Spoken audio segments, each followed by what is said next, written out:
So on today's episode of What Were We Thinking,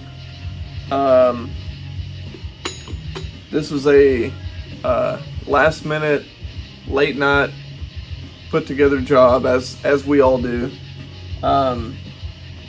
This is a buddy's truck that was NA probably about a month before race week, and it was also manual. It was an NV 3500. So he gets the wild idea to 4L80 swap it and turbo it in about a month, and he works more than a full-time job. He's got 2 kids, all the stuff. So this was a delirious put together right before a big event. You can't see that. MEGAWEEK. It was a huge buildup. We were all working on our stuff to get ready, and I personally was just maintaining, doing a few small upgrades.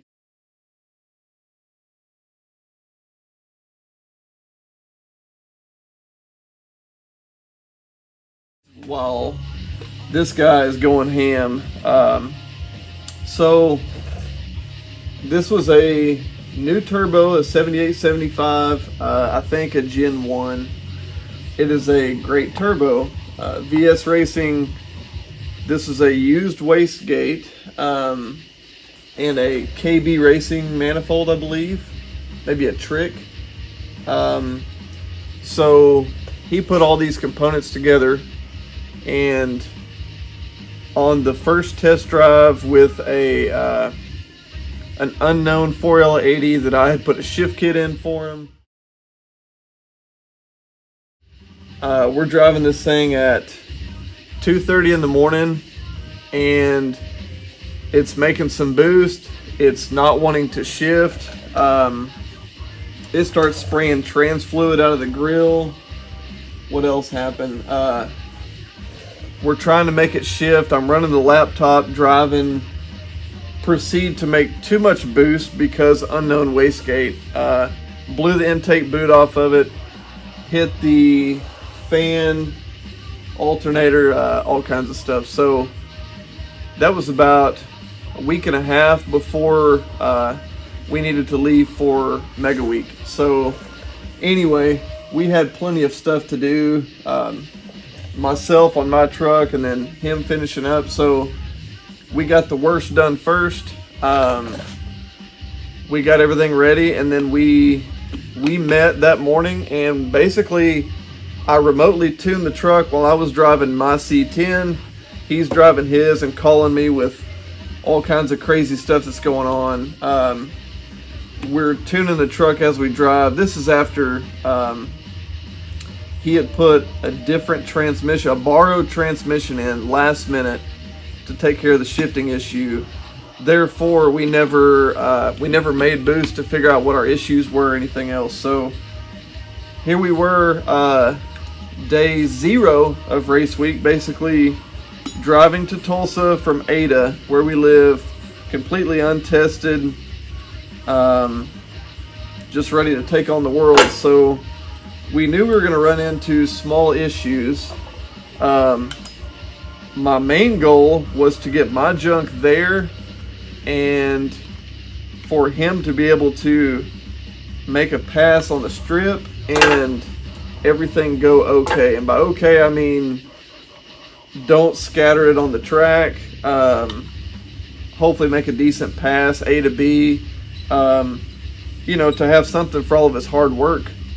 And I think the first pass he ran a, 14 something, which is what the truck used to run anyway. So it's kind of disappointing. Extremely low boost. We had done some street tuning before the event started, right after we teched in day 0.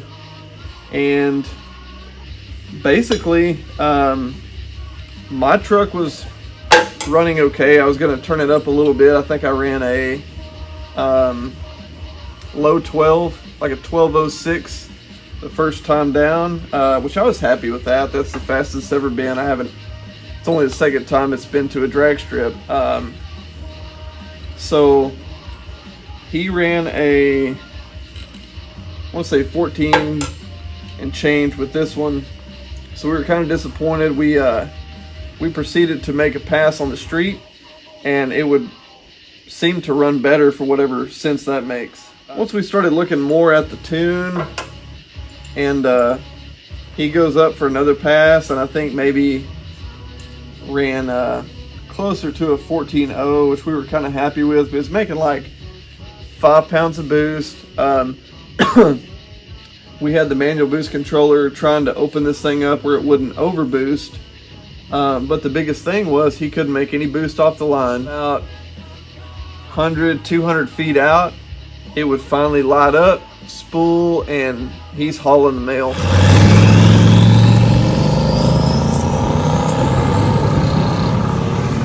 You know, we start looking through everything that it could be, obviously. Not wanting to dig too deep because we're about to drive 1,500 miles or whatever over a week drag racing. And so that all brings us to this. One thing we did not do was take this unknown wastegate apart. And as I kind of suspected, we have a component missing. So without a fire ring, this thing, when it's shut, I don't know if you can see that, it has daylight coming through it. So by the time the truck made 5 to 7 psi, what I would assume is it's tried to build up enough exhaust pressure to spool the turbo. It's made some boost, which has helped build more exhaust to spool the turbo, but it's basically leaking out. It needs to be a closed circuit to build up to that certain point where the wastegate opens. Well, huge exhaust leak, always open. So the game plan has been to build a full hot side in preparation for another event we've got coming up at the end of this month, end of July. But I'm kind of to the point, I think I'm gonna get with the owner and see if he wants to maybe reroute from the wastegate mount there that was really close to the control arm. If we want to route that away to he's got a new wastegate on the way. It's a 50 millimeter versus this old 44. So we could route that 50 millimeter a little bit further away where it doesn't hit anything. It's more accessible to change springs, and then also it will have a fire ring in it. It will function correctly. So I presume what we thought may have been I don't know, not a good manifold or something wrong with the turbo. You know, all the things that you would assume when you just glance at it. This booger was hiding underneath, and we suspected this, but you know, limited on time and didn't really want to take it apart. We just ran it all week. I think the best he ran was like a 13.5, which is pretty decent for a big heavy truck. But obviously it should be running faster than that. We all knew that. But he competed. He got third place in the 14.0 class, which with an untested, put together literally right before we left, untuned on day 0, day 1. Can't complain about that. There's a bunch of people that push really hard to be consistent in whatever time class they're in. It doesn't matter if they're super fast or not so fast. You got to give it up to everyone that pushes for whatever the goal is. And in that class, being a 14.0, you have to be fairly consistent, and you can't go too fast. It's very easy to get ambitious and just stay in it the whole way, and you've broke out. So it's, you know, you have to throw that pass away. So he did great all week. The truck really never skipped a beat other than not having great 60 foot. We all had a great time. On the shootout day, you know, after he gets third place out of I don't know how many people in his class, get to the shootout day, me and another buddy, we go through round 1, So it's single elimination. We go into round 2 and we both lose. I think he might have been a little bit slower than his dial-in time. I was a little bit. I spun a little bit.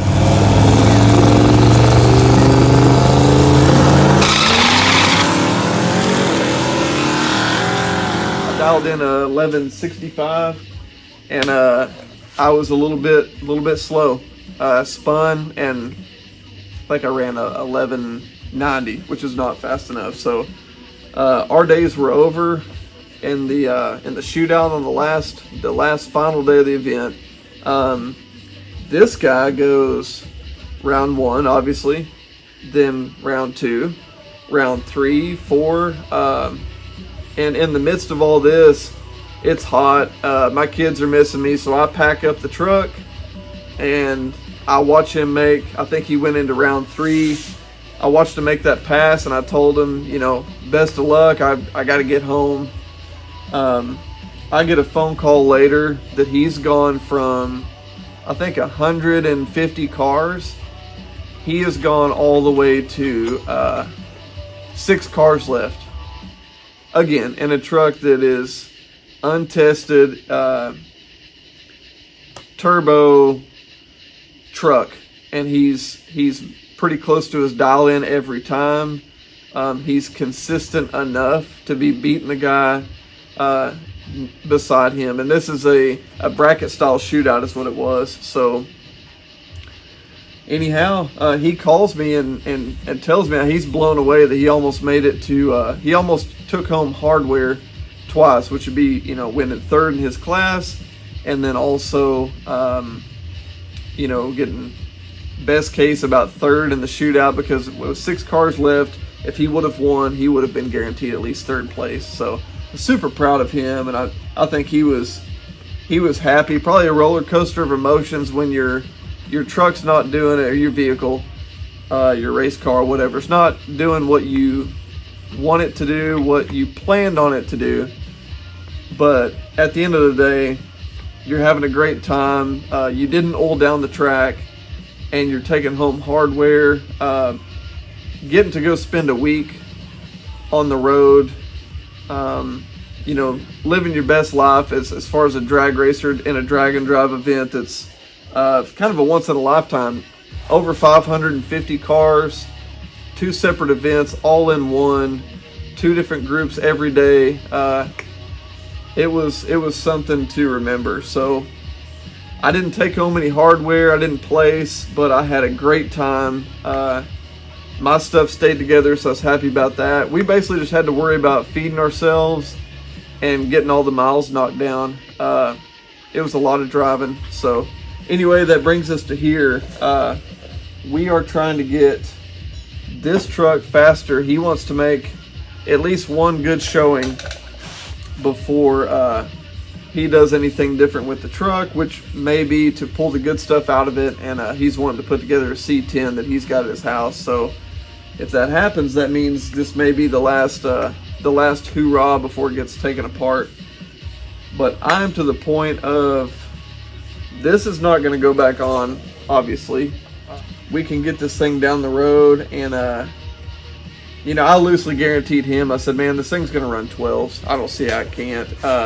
And that's been like a small goal of his. He had a truck previous that he wanted to make run 12s, and it wouldn't do it. Super annoying. So we wanted to make this truck do what the other one couldn't. Again, a very small goal. Bunch of people go extremely fast, and we're just playing around with double-digit numbers in the quarter, but we're having a good time. So anyway, that is the tentative game plan. So call it Tech Tip. It's probably almost midnight, so call it Tech Tip Tuesday. That you gotta watch for that. So wastegate, spring, the lid, everything assembled.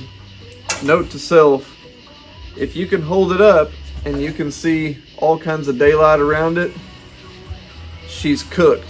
So we should have checked this at some point. I don't know that we could have found a wastegate and thrown it on, but anyway, we're to this point. So It banged up against the control arm anyway, so not ideal.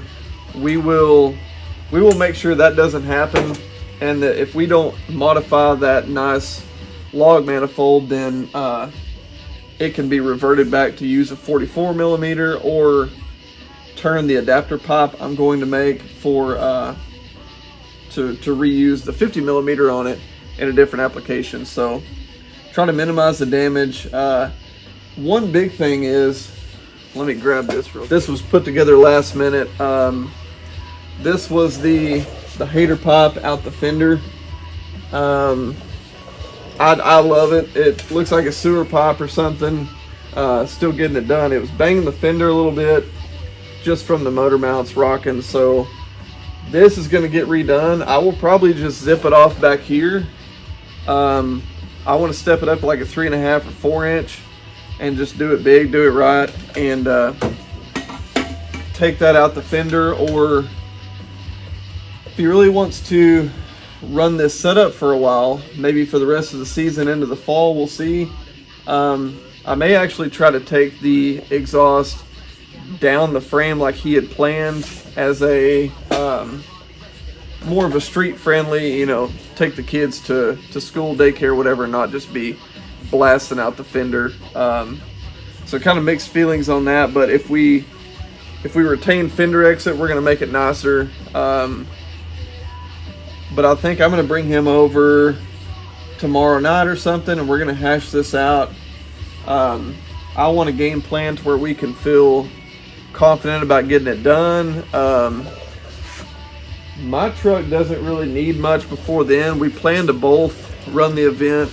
It's King of the Open Road. We want to go to the shootout and be lined up against each other if at all possible.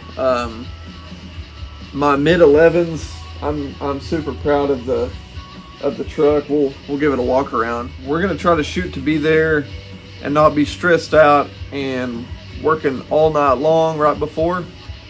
We'll probably end up doing that anyway, just because that's what everyone does, but we'll give it a walk around.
Our tailgate category, hugely popular this year.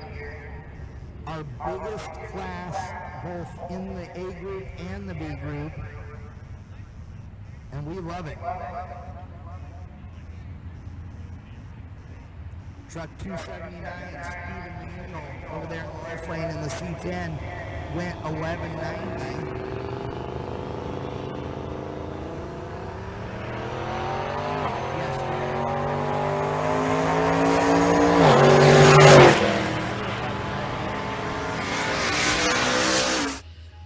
So we'll go ahead and wrap the video up there. We'll get this figured out tomorrow night, and I will do some more filming with the steps that we're going to take to get it where he wants it to be, and be at the next event. So until next time.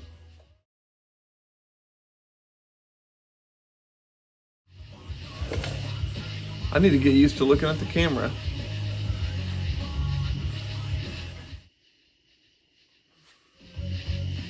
This is going to get cut out for sure.